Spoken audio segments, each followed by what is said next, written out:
Halo, selamat malam semuanya.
Ini dulu. Oke, sudah diundang dok. Boleh diterima dokter Tommy? Semoga ini bisa. Jadi jujur tadi kita ada 2 kali coba. Oke, bisa. Hai dok, boleh kamera depan? Iya, layarnya kebalik. Ternyata kita udah tahu apa alasannya ya dok ya. Kenapa tadi nggak bisa gitu. Iya, ternyata belum diupdate. Jadi kalau kalian mau live Instagram, pastikan sudah diupdate dulu ya Instagramnya. Nggak apa-apa sampai 2 kali tadi Oke, kita mulai gitu. iya susah banget masuknya. Oke, Dokter Iya. Tommy, selamat malam dok, apa kabarnya dok? Halo kok, malam. Halo malam teman-teman semua. Iya. Oke, Dokter Tommy, ini first time ya Dokter Tommy ada di Dikdok, jadi kita kenalan singkat aja. Dikdok itu dok adalah diskusi karo dokter. Kita udah setahun yang lalu, tahun ini tahun kedua. Tujuannya sebenarnya simple, cuman untuk ngajak temen-temen tahu nih ternyata edukasi tuh bisa juga dari live Instagram gitu loh, dan bisa ditonton sambil tiduran, sambil ngerjain tugas gitu, atau mungkin sambil nungguin pacarnya nggak pulang-pulang gitu ya. Kok pacar, suami kali ya, jangan pacar nggak pulang. Atau mungkin nungguin gebetannya lagi kerja, lagi lembur. Jadi kalian bisa nih sharing di Instagram live ini. Dan kali ini kita lagi ada program dok, jadi kita mau Instagram live marathon 100 episode. Ini Dokter Tommy memang di episode 68, tapi ini udah ke 29. Jadi masih ada 71 live marathon dok. Oke. 71 hari lagi. Doain ya dok ya. Oke. Oke, Ya mudah-mudahan lancar. kita kenalan dulu nih sama Dokter Tommy Raharja gitu. Apanya Jaja Miharja nih dok? Coba dokter kenalan aktivitasnya apa Waduh. aja. Iya, jadi saya Dokter Tommy, saya spesialis kedokteran jiwa atau biasa disebut psikiater ya. Jadi saya sehari-hari ya praktek, saya praktek di Rumah Sakit Hermina Mekarsari, Rumah Sakit Dikbus Kodiklat TNI AD, terus itu di Rumah Sakit Hermina Jatinegara. Oke. Ya, gitu ya, Po. Oke dok, oke siap. Wah ini di TNI ada ya ternyata Dokter Tommy ini. Wah kapan-kapan boleh saya ke sana lah mampir gitu ya. Melihat-lihat Waduh. di sana ada apa. Oke. Nah, dok, ini topiknya juga kemarin kita diskusikan. Kita mau bahas nih kok, memang ada yang viral, cuman kita nggak mau fokus ke yang berita viral itu. Kita cuman mau fokus ke sasarannya remaja. Sebenarnya kekerasan remaja itu ya, kayaknya 2 tahun terakhir itu udah aneh-aneh banget ya dok beritanya ya. Dulu kayaknya saya remaja itu berantem apa sih? Dulu kita cuma tahu tawuran ya dok, yang kekerasan remaja itu. Ada sih mungkin yang lebih parah, cuman mungkin nggak ter-up media aja karena sekarang lebih banyak media yang meng-up gitu. Cuman kita judulnya hari ini self esteem dan kekerasan remaja. Ini penting banget menurut saya. Jadi teman-teman tuh tahu. Tapi sebelum kita mau bahas, Dokter Tommy, banyak yang nggak tahu self esteem itu sebenarnya apa sih dok? Baik. Jadi kalau kita ngomong kan hari ini kan jadi self esteem ada kekerasan, ada remaja gitu Betul. kan. Jadi definisinya dulu deh. Jadi self esteem itu kan kalau di bahasa Indonesia kan berarti harga diri. Harga Hmm. diri itu atau self esteem itu berarti bagaimana seseorang itu melihat atau menghargai dirinya sendiri. Jadi orang akan melihat misalnya self esteem saya melihat diri saya itu seberharga apa, melihat diri saya ini sebagaimana. Nah itu yang disebut dengan self esteem. Nah Oke. kalau kekerasan itu adalah uh, suatu bentuk di mana atau suatu bentuk atau upaya atau apapun itu di mana seseorang itu berusaha untuk menyakiti orang lain, dan bentuk kekerasan itu sebenarnya ada macam-macam, ada yang kekerasan fisik, ada kekerasan verbal, emosional. Benar-benar. Nah itu jadi segala bentuk yang tujuannya tuh adalah menyakiti orang lain. Nah terus kalau remaja sendiri itu kan kalau kita pakai bahasa Inggris itu kan berarti adolescence. Nah, di itu adolescence itu diambil dari kata adolescere sebenarnya awalnya, yang berarti tumbuh menjadi dewasa, berarti kayak setengah dewasa, peralihan antara dewasa dengan anak-anak itu adalah remaja. Nah itu tiga hal yang mau kita bahas ini tuh nampaknya ini sangat berhubungan nih antara self esteem sendiri, bagaimana self esteem itu juga nantinya akan uh, bisa menjadi suatu penyebab terjadinya kekerasan, dan juga kekerasan akan menyebabkan suatu self esteem yang terpengaruh dari situ, dan juga mengapa remaja tuh menjadi suatu topik topik yang Pasaran. khusus ya untuk kekerasan ini, kira-kira gitu ya Po. Oke dok, sebenarnya nih untuk saya kan udah gak remaja lagi ya dok ya, tapi mungkin ini bisa di-share gitu ya, nanti ke teman-teman atau sepupu-sepupu saya atau mungkin teman-teman yang nonton. Oke, menarik dok. Tadi waktu dokter bilang self esteem itu kan kayak apa ya, harga diri, bagaimana kita melihat diri kita ini berharga. Jujur gitu sekarang tuh banyak banget orang itu bingung dok, misalnya kayak aku tuh berharga nggak sih gitu, kayak itu sebuah pertanyaan dan dia bingung itu ditanyain ke siapa dan jawabannya siapa yang bisa jawab gitu. Nah dari dokter sebagai psikiater sebenarnya self esteem itu bisa kita temukan jawaban itu di mana dan ada nggak caranya? Kalau self esteem itu gini, menjawabnya itu kalau misalnya seseorang mengatakan diriku berharga apa tidak gitu. Nah, Hmm. pada dasarnya kalau kita menjawab semua manusia itu kan berharga, memiliki nilainya sendiri-sendiri, memiliki kelebihannya sendiri-sendiri, memiliki kekurangan sendiri, tetapi semua manusia sebenarnya berharga. Tetapi kalau ditanyakan seperti itu, kita terkadang akan bingung nih mau jawaban apa. Dan juga kalau misalnya oh kamu berharga loh, kamu kan begini begini begini begini, dan juga nanti pertanyaan berikutnya kemungkinan akan seperti ini, Bu. Emang iya, apakah begini begini begini begini begini ini, lalu disangkal, lalu sampai akan terjadi suatu obrolan atau suatu bantah-bantahan atau suatu apa. Jadi sebenarnya ini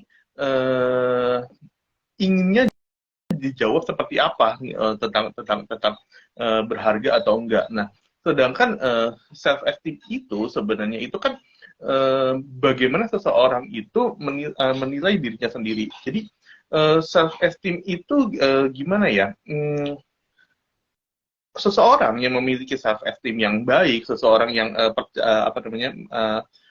bisa untuk melihat dirinya sebagai sesuatu yang sesuatu yang percaya dengan kemampuan dirinya sendiri, percaya dengan dirinya sendiri.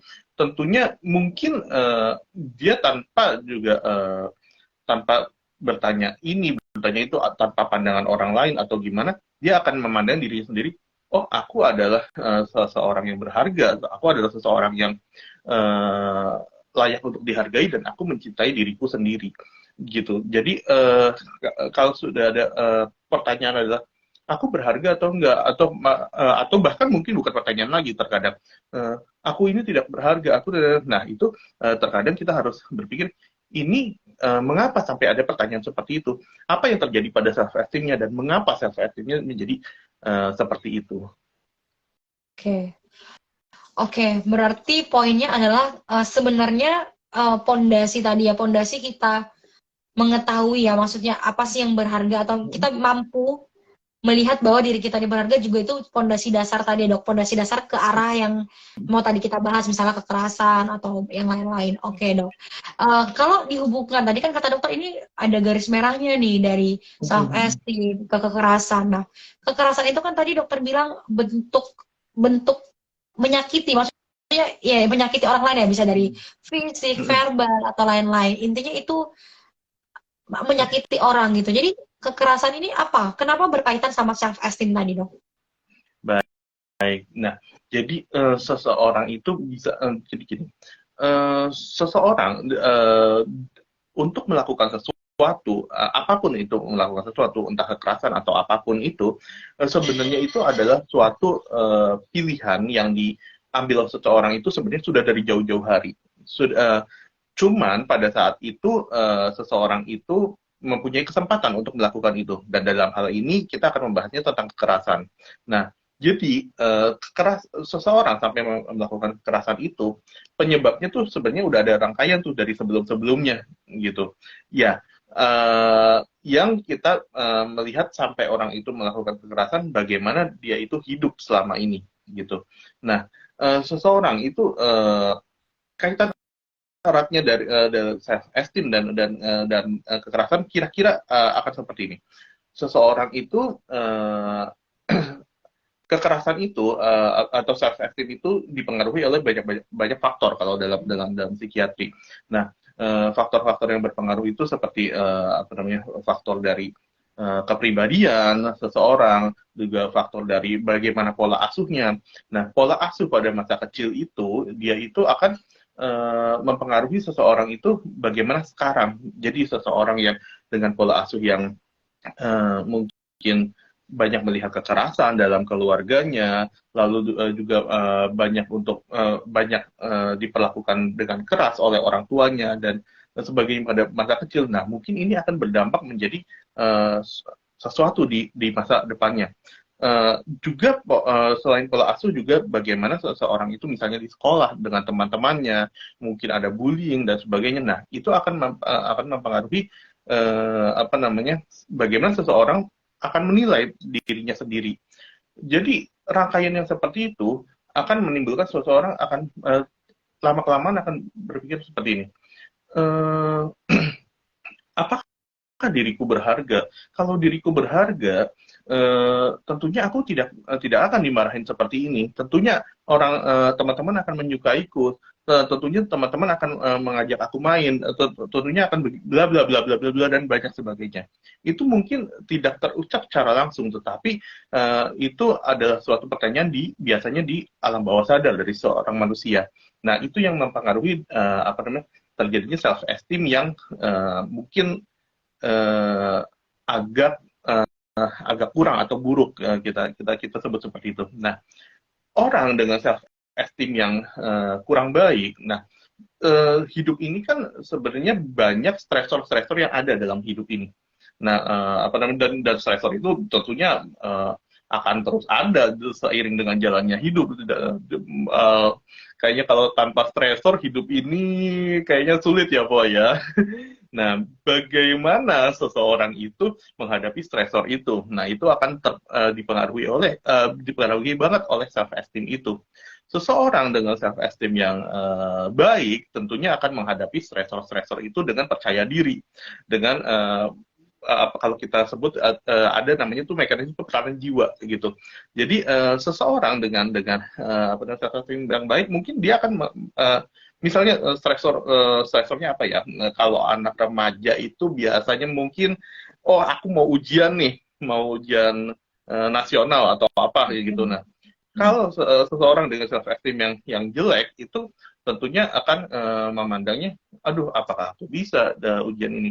Sudahlah, aku pasti dapat jelek, percuma aja belajar bla bla bla bla bla. Tetapi orang dengan self esteem yang baik tentunya oh aku ujian, berarti aku harus antisipasi nih dengan belajar dengan baik. Nah, itu kan stresornya itu sama, tetapi menghadapinya beda. Nah, itu akan terpengaruh dari bagaimana mekanisme pertahanan jiwa yang dipakai. Nah, di mana mekanisme pertahanan jiwa itu berhubungan dengan self esteem. Nah, seseorang kalau misalnya dengan self esteem yang buruk dan juga menggunakan mekanisme pertahanan jiwa yang nggak matur gitu. Nah, itu bisa bermacam-macam mekanisme pertahanan jiwa yang nggak matur itu. Nah, salah satunya itu adalah kalau misalnya orang udah bingung dengan mekanisme pertahanan jiwa yang dipakai, aku nggak tahu mau ngapain lagi. Nah, itu adalah cikal bakal bisa salah satunya akan terjadi suatu yang namanya kekerasan gitu. Kayak misalnya orang stresornya apa, berantem sama pacarnya gitu, tetapi tidak bisa memakai mekanisme pertahanan jiwa yang baik, tidak bisa diomongin, tidak bisa solusinya tidak ada atau gimana. Ya sudah, apa yang itu aku kesel ya gimana, terus sudah gitu juga aku merasa tidak dihargai oleh pasanganku dan sebagainya, kekerasan itu muncul. Dan ya bisa kekerasan ya macam-macam. Oke, saya tangkap dok. Berarti itu sebenarnya kalau boleh kita highlight lagi, berarti self esteem itu kayak dasar tadi ya, dasar dalam diri kita, dimana ini itu kalau fondasinya bagus, kalau kita tadi tahu apa yang di dalam diri kita, ketika stresor itu datang, kita bisa handle itu. Tapi ketika ada stresor, kita nggak bisa handle, banyak gitu reaksi-reaksi yang terjadi. Salah satunya bisa menimbulkan risiko kayak tadi, melakukan kekerasan atau dalam bentuk suatu tindak kekerasan jadinya ya. Oke dok, itu saya pikir gini, tadi tuh saya pikir apakah hubungan kekerasan ini sama harga diri. Jadi kan kadang kita tuh sebagai manusia, harga diri tuh kayak di posisi teratas gitu kan dok. Jadi kalau ada orang yang menyenggol harga diri kita, itu tuh kita bisa kayak berubah menjadi orang lain gitu. Dan salah satunya adalah bisa melakukan kekerasan. Itu juga salah satu, ini nggak dok? Oh, benang merahnya juga nggak? Iya, seseorang itu gini, pada awalnya, pada saat seseorang itu merasa bahwa dirinya itu tidak dihargai, jadi gini, merasa tidak dihargai itu bukan berarti benar-benar tidak dihargai ya. Jadi bagaimana seseorang itu pandangan orang lain dipersepsikan oleh dirinya itu seperti dirinya sendiri itu seperti apa. Nah, gitu. Terkadang orang lain sudah menghargai, tetapi kok rasanya kurang nih. kayak apa namanya, membutuhkan suatu validasi yang lebih daripada itu gitu. Nah, padahal validasi yang diberikan udah cukup gitu. Nah, kenapa seseorang itu butuh validasi yang lebih? Nah, itu karena saking mungkin kurangnya kepercayaan diri, saking kurangnya dari self esteem itu, makanya orang butuh validasi atau support yang lebih banyak daripada orang pada umumnya. Nah, itu kira-kira seperti itu. Nah, masalah sampai rapuhnya self esteem itu terjadi kekerasan. Nah, orang yang merasa tidak dihargai itu sampai akhirnya marah. Biasanya kalau misalnya orang itu bisa untuk menunjukkan sesuatu atau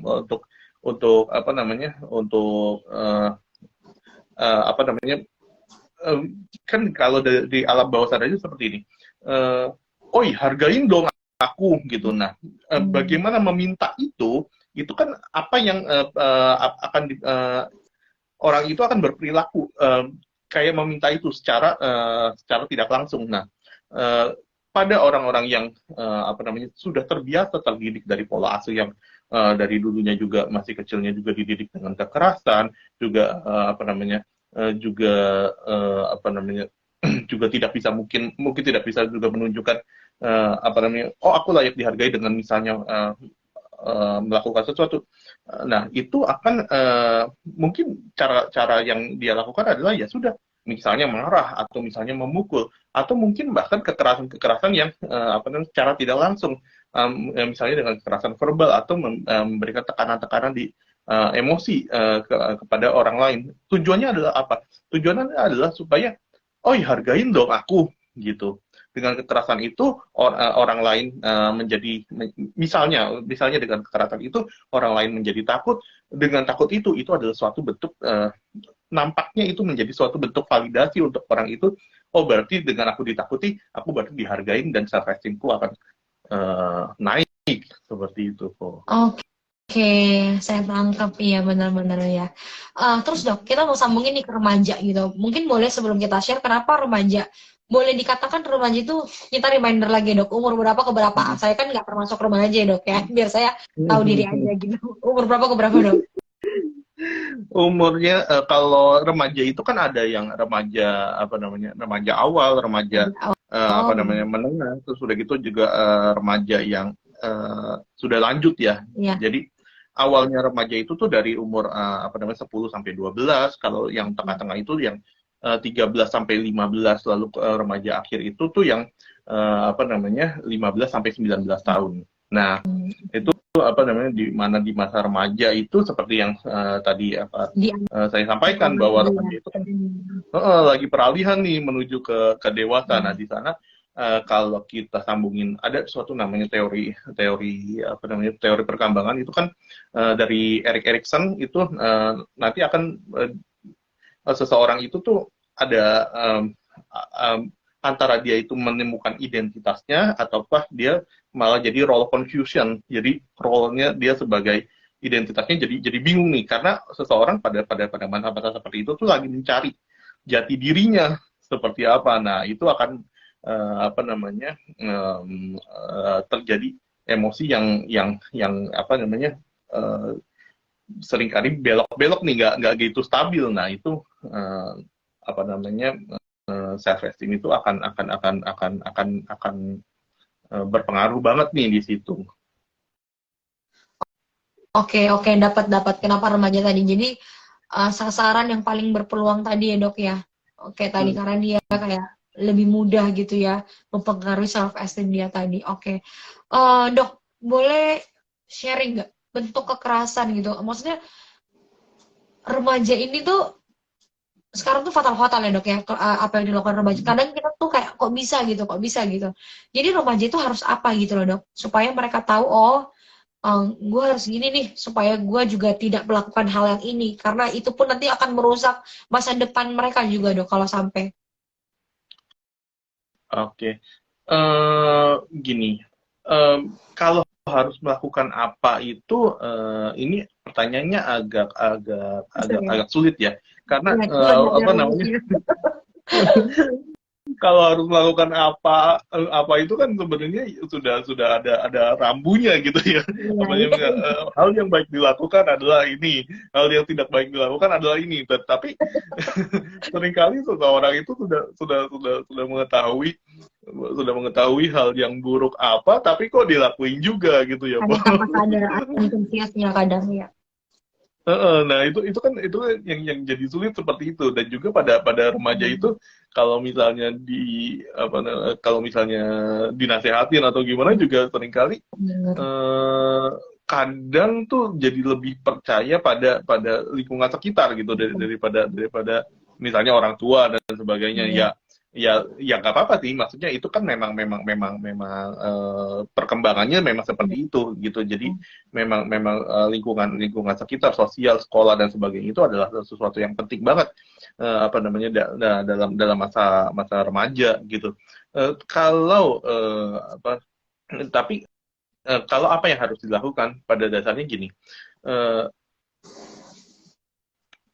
apa namanya pada remaja itu kan mungkin itu akan tricky dalam perkembangan di situ karena stresor-stresor yang muncul Hmm, juga lingkungan dan sebagainya itu akan apa namanya berpengaruh banget di iya. situ. Nah, eh, pada saat remaja itu mendapatkan suatu masalah atau pada saat Hmm, remaja itu misalnya bingung dengan ininya. Nah, mungkin apa yang perlu dilakukan adalah cobalah untuk berbagi atau berdiskusi atau bercerita pada hmm, seseorang yang bisa untuk mendengarkan, bisa untuk apa kayaknya bisa untuk berbagi masalahnya gitu pada orang-orang siapapun orang-orang itu yang penting orang itu bisa dipercaya. hmm, Intinya adalah bisa dipercaya oleh remaja tersebut dan memberikan suatu kenyamanan, dan juga orang tersebut juga uh, ya dipilih yang positif gitu. Iya. Nanti kalau misalnya cuma nyaman doang dipercaya, terus udah gitu nanti aku lagi ada masalah gini, disodorinnya apa ganja Bilangin gitu. gitu ya. Waduh. Nikmat gila. Waduh, malah kacau gitu ya. Tentunya carilah orang positif yang bisa bisa apa namanya menjadi suatu tempat untuk apa namanya untuk berbagi. Karena remaja itu memang pada perkembangannya itu di fase itu tuh sering terjadi kebingungan gitu dalam dirinya. Jadi kadang-kadang bukan kadang-kadang seringkali itu membutuhkan suatu tuntunan atau apa dari seseorang yang dapat dipercaya dan tentunya kita harapkan itu bersifat positif gitu sih, Vo.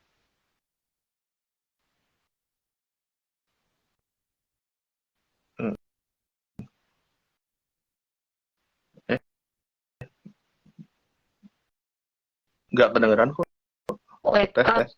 oke, tadi sempat terputus. Sekarang suara saya kedengeran tuh? Gimana? Udah kedengeran? Iya, udah. Nah, Oke. hmm. Udah kedengeran ya, Dok, suaranya ya? Iya, tapi kok masih rada Halo? putus-putus ya? Dokter udah dengar suara Eh, saya belum? Ini kayaknya sinyal udah, beda ini deh. udah, Sinyal kita kayaknya, Dok. Udah ya? Oke, oke. udah.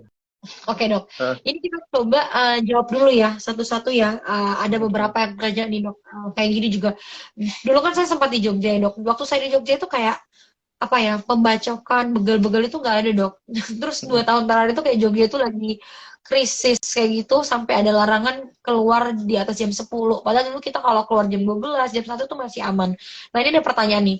Apakah kenakalan remaja itu ada pengaruhnya dari didikan saat balita? Jika balita sering dibentak dan dimarahi. Oke, baik. Nah, gini, tentunya apa namanya kenakalan di remaja itu berpengaruh banget apa namanya berpengaruh banget dari pola asuh di masa lalu gitu. Jadi kita yang sekarang ini aja gitu, bukan cuma remaja, malah kita yang sekarang ini adalah produk dari apa yang di masa lalu itu kita alamin gitu. Selain juga dengan genetik berpengaruh gitu. Apa namanya? Juga pola asuh, apa namanya perkembangan perjalanan kehidupan kita yang membentuk kita menjadi seperti ini sekarang.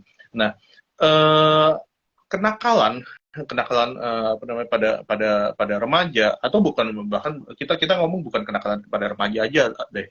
Apalagi kita pun misalnya kita menjadi kriminal atau gimana itu tentunya itu berpengaruh banget yang di masa lalunya. Pada saat pada saat balitanya tidak bahagia, terlalu sering dibentak, apa namanya, terus begitu perjalanan pada masa SD, begitu misalnya nggak teliti, langsung dimarahin, bla bla bla bla bla bla bla, begitu dapat nilai bagus, bukannya dipuji, tetapi malah ya sudah, kamu kan udah disekolahin, ya wajar lah kamu dapat nilai segitu gitu. Lalu juga apa namanya belum kalau misalnya di sekolah bullying dan sebagainya, nah itu akan berpengaruh banget dan mempengaruhi itu seperti apa namanya pola-pola fase-fase dalam kehidupan yang lalu-lalu, entah pas balita sering dimarahin atau sebagainya sampai biasanya itu sampai ke 18 tahun itu akan membentuk suatu namanya kepribadian. Nah, kalau udah namanya kepribadian itu berarti sesuatu yang menetap dalam diri seseorang itu. Diri seseorang itu jadi itu ada sesuatu yang mendarah daging, kayak kepribadian itu kayak gimana ya? Ini orangnya seperti apa? Tommy ini seperti apa gitu. Nah, itu kepribadian kira-kira tuh seperti itu. Nah, kenakalan atau kekerasan atau apapun itu ada suatu bentuk kalau kita ngomong itu kan apa ya perilaku antisosial ya berbeda dengan kepribadian antisosial gitu. Ini perilakunya aja perilaku antisosial. Nah perilaku antisosial itu seringkali disebabkan oleh apa namanya gangguan-gangguan kepribadian. Tergantung gangguan kepribadian apa gitu. Gangguan kepribadian kan ada banyak banget kalau kita dalam ilmu psikiater aja dibagi jadi apa namanya 3 klaster, klaster A, B, C gitu. Nah, nanti klaster A tuh ada ada berapa sih? Satu, dua, ada 4, klaster B itu ada 4, klaster C itu ada 3, belum yang gangguan kepribadian lain-lainnya, gitu. Jadi ada banyak sekali. Nah, seluruh gangguan kepribadian itu bisa menimbulkan suatu perilaku antisosial. Jadi, nah bahkan rentan untuk gangguan kepribadian itu melakukan perilaku antisosial. Nah, sedangkan gangguan kepribadian itu dibentuk dari pola-pola asuh di masa lalu, apa namanya, perjalanan di masa lalunya, ditambah genetik gitu. Nah, apa namanya, yang membedakan adalah gangguan kepribadian itu, perilaku antisosialnya itu seperti adalah yang membedakan adalah empatinya gitu. Kalau misalnya semakin apa namanya, semakin kurangnya empati itu nanti jatuhnya lebih ke arah psikopat, di atasnya antisosial, di atasnya lagi narsisistik, narsisistik apa tuh namanya, maligna, terus udah gitu di atasnya nanti ada banyak sekali gitu. Tetapi basicnya adalah semua gangguan kepribadian itu apa lebih rentan untuk terjadinya suatu perilaku antisosial dan juga kekerasan. Jadi kalau misalnya ditanya apa namanya, pola asuh masa kecil berpengaruh apa enggak, bahkan bukan cuma balita doang gitu. Pada saat dari bahkan apa namanya, dari sebelum itu, terus balita, terus udah gitu setelah itu remaja dan sebagainya, itu mempengaruhi kepribadian dan berpengaruh terhadap apa yang namanya kenakalan, apa yang namanya kekerasan, apa yang namanya apapun yang terjadi di masa ini, itu dipengaruhi banget oleh masa lalu. Oke. Ya, ya. Jadi saya boleh nanya nggak, Dok, satu aja. Berarti kepribadian itu tidak bisa dirubah. Itu yang katanya, dia nggak akan, manusia itu tidak bisa berubah. Kalau itu maksudnya itu kepribadian kali ya, Dok, ya, sisi kepribadian tadi. Gini, kepribadian itu bisa berubah apa enggak? Kalau jawabannya bisa atau tidak, itu bisa gitu. Ya, tetapi sulit. Sulit. Sulit. Jadi gimana ya, kalau sudah biasanya kalau udah 18 tahun itu tuh udah benar-benar kereng, udah netap gitu kepribadian itu, udah kayak bongkahan apa batu karang yang keras banget gitu. Mau dipecah bisa dipecah, cuman susah gitu, butuh effort untuk itu dan butuh waktu untuk itu gitu. Nah, apa namanya, jika kalau misalnya kepribadiannya sudah terbentuk, kita mau mengubah gitu, itu misalnya kepribadian itu kan dibentuk kan dalam waktu yang bertahun-tahun ya. Jadi kalau misalnya apa mau mengubah itu pun juga ya butuh waktu. Kalau misalnya 1 bulan kepribadiannya berubah, ini akan sulit banget nih, kecuali memang ada tuh namanya apa namanya, suatu kejadian yang mungkin bersifat katastrof banget gitu, kayak chaos banget. Nah, itu bisa membuat suatu kepribadian yang baru jadi berubah gitu kepribadiannya. Tetapi berubahnya kepribadian dengan kejadian yang seperti itu tuh belum tentu menjadi suatu kepribadian yang baik juga gitu. Ini random nih. Ya kalau jadinya bagus, kalau jadinya tambah parah. Bener-bener. Wah, menarik nih kalau suatu saat kita bahas. Oke, Dok. Saya tadi kepo aja sih. Oke, kita lanjut ke pertanyaan berikutnya. Ini sudah ada pertanyaan dari Rohani_Deprianti. Kenakalan remaja saat ini sampai berada di tingkat yang mengerikan. Beberapa waktu lalu berita remaja membunuh temannya karena ejekan dan buat sakit hati. Nah, sebenarnya salahnya itu di mana, Dok? Gitu ya? Apakah karena si self-esteem tadi sebenarnya? Gimana? Apakah self-esteem tadi ya? Enggak sih, itu saya tambahkan aja sih. Sebenarnya salahnya di mana gitu, kalau kayak gitu. Oke. Gini, kalau salah atau benar gitu, baik kita tidak menjudge. Ya. Gimana? Ya, baik kita tidak menjudge salah dan benar sih. Gitu. Tetapi gini, apa namanya? Tadi apa namanya, kenakalan remaja karena ejekan terus udah gitu jadi membunuh orang. Nah, ejekan dari kita bayangkan gini, ejekan dari seseorang, dari orang lain itu adalah suatu stresornya gitu kan. Seperti yang saya bilang tadi, stresor itu mau digimana ini gitu, tergantung dari orangnya, bagaimana orang itu menghadapi stresor itu yang namanya ya mekanisme kesalahan jiwa itu seperti itu. Nah, merasa dengan diejek self esteemnya jadi gimana, jadi terganggu apa enggak? Iya, jadi terganggu dengan self esteemnya itu. Tetapi orangnya pada basicnya dia mempunyai self esteem yang seperti apa gitu. Kalau orang dengan self esteem yang baik, dia akan percaya nih dengan apa namanya dengan dirinya sendiri gitu. Kamu mengatakan aku jelek, kamu mengatakan aku bodoh, kamu mengatakan aku ya silakan saja, itu hakmu. Tetapi aku juga berhak dong untuk mengatakan bahwa diriku pintar, diriku apa namanya, diriku tampan, diriku baik, diriku bla bla bla bla, semua yang hal baik. Kamu silahkan aja berkata seperti itu. Tetapi aku memandangnya dengan cara pandangku yang seperti itu. Dan aku percaya bahwa pandanganku adalah uh, adalah benar gitu. Gitu. Apa namanya? Nah, itu tetapi kalau orang dengan sesuatu yang jelek udah digituin, coba gimana? Ya mungkin akan senggol bacok gitu loh. Apa mungkin, udah aku nggak percaya diri, kamu ejek gitu. Waduh, tambah panas, tapi nggak bisa balas juga gitu. Nggak bisa, misalnya orang bales, misalnya enggak kok, emangnya gue jelek, bla bla bla bla bla bla bla bla, diajak itu seperti itu gitu. Ih marah gitu, terus udah malah diroyok gitu. Akhirnya apa ya, harga dirinya terusik gitu, self esteemnya terganggu, dia tidak bisa melakukan apa-apa. Satu-satunya cara misalnya yang dia kepikiran adalah suatu kekerasan atau membunuh orang, ya sudah, terjadilah yang seperti itu. Kayak ada istilah lu jual gua beli gitu ya kan, itu kan kayak apa, lu ganggu harga diri gua, awas lo, kayak gitu. Ya nggak tahu manusia dengan pride-nya itu kayaknya sesuatu yang I don't know gitu ya dok ya. Oke lah, kita lanjut nih ke, masih ada sisa waktu nih, kita sebenarnya udah berlebih sedikit sih dok. Pertanyaan terakhir kali ini ya, ada dari Din05_.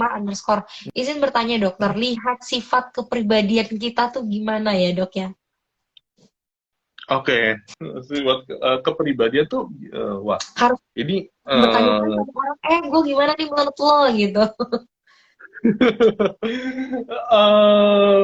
Ini hal-hal yang sulit-sulit gampang ya, tapi seringkali kepribadian itu tuh sulit ya kalau misalnya dilihat cuma dalam waktu sekejap gitu. Misalnya aku ketemu Ivo nih baru sekali, mungkin waduh, kalau saya tahu benar-benar Ivo seperti apa bla bla bla, kayaknya sok tahu sekali saya. Misalnya seperti itu gitu, apa namanya. Nah, tetapi kepribadian itu kan ada macam-macam. Nah, kalau misalnya mau melihat kepribadian itu seperti apa, kita harus tahu dulu nih kepribadian itu ada apa aja gitu. Kepribadian ada apa aja, terus udah gitu gangguan kepribadian juga ada apa aja gitu. Karena itu apa namanya, nah gitu.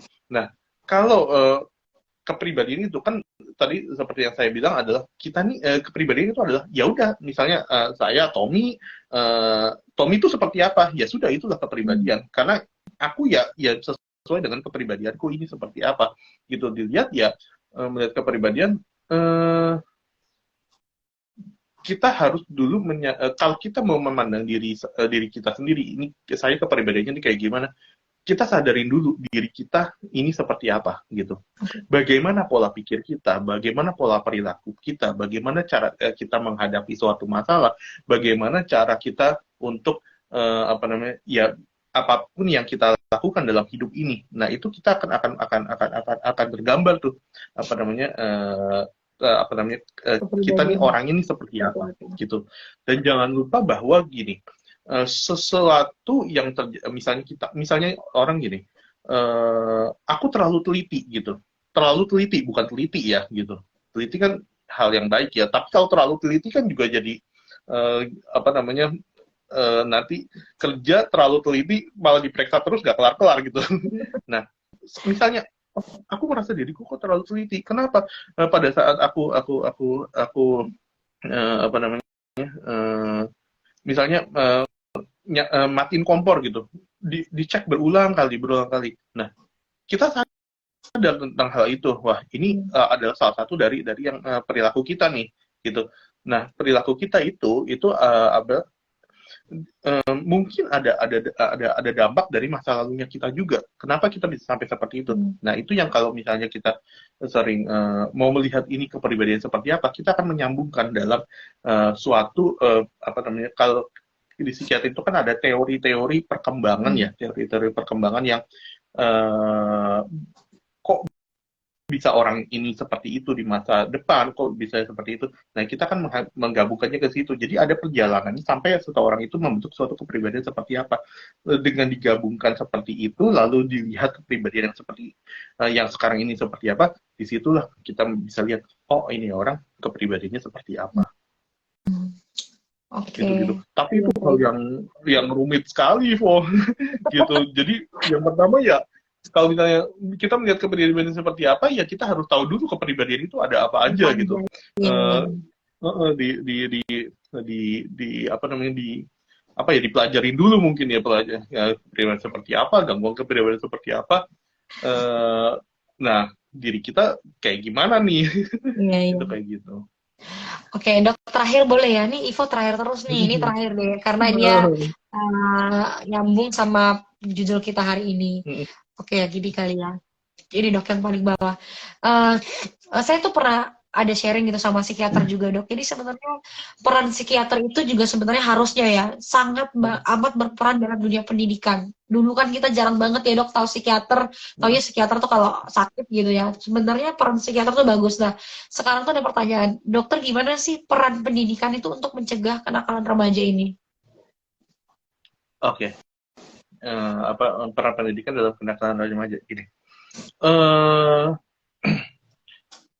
Pendidikan tentunya penting banget, bukan cuma pendidikan di sekolah gitu, tetapi pendidikan bagaimana melatih melatih suatu kepribadian atau mental anaknya juga gitu.